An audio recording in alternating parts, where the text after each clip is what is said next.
3, 2, 1, Banzai!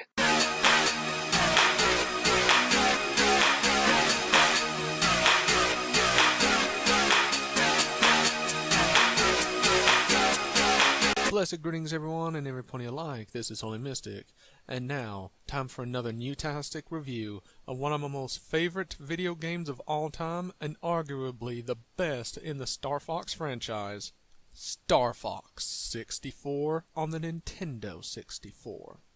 Andros, a brilliant scientist on the planet Corneria, fourth planet in the Lilac system, was banished to the planet Venom due to some reckless experiments he did.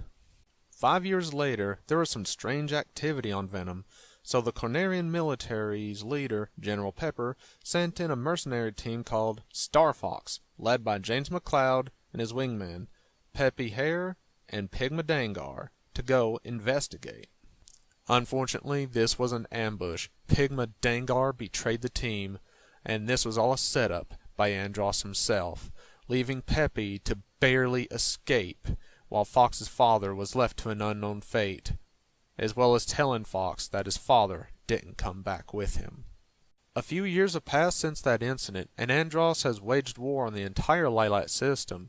He has advanced technology that could wipe out fleets of the Cornerian army, so General Pepper calls forth the new Starfox team, led by Fox McCloud and his friends, Slippy Toad and Falco Lombardi, and one of the original members of the former Starfox team, Peppy Hare. Together, they will fight alongside one another, defending the Lilac system, as Fox gets a chance to take down the evil scientist that was responsible for his father's disappearance, and the pig who betrayed both him and his mentor Peppy. In the game, you play as Fox McCloud, going through levels in space and on planets, taking out Andros' forces, helping out your wingmates, collecting power-ups, taking out bosses, and finding alternate paths throughout the Lilac system and on planets. In the game, you get to pilot not one, not two, but 3 different vehicles. The R-Wing for aerial and space combat, the Landmaster for ground combat, and for the sea, the Blue Marine. And on occasion, you get to have calls and item drops from the Great Fox, and in one level, it actually backs you up with lasers if you respond to its call. Out of the main game, there is also a multiplayer mode where you and up to 3 other friends can play with an R-Wing, Landmaster, or on foot with rocket launchers. Also, there's a neat little training mode that you can do for practice. Now, for the pros and cons. This game has great soundtrack, graphics, and voice acting for its time. The controls were really great too. The multiplayer is fun with friends, and it's really cool you can take multiple paths. And there are all sorts of neat bonus stuff that can happen in the game as well. You just gotta find it.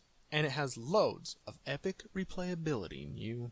The only cons I can think of is that I wish there was more story implemented instead of having to look in the book all the time. It needs more single player and versus mode, and I wish the Blue Marine had more than one level to play in. There is a Nintendo 3DS remake of this game, which we will cover in the future, so stay tuned, I do highly recommend this game.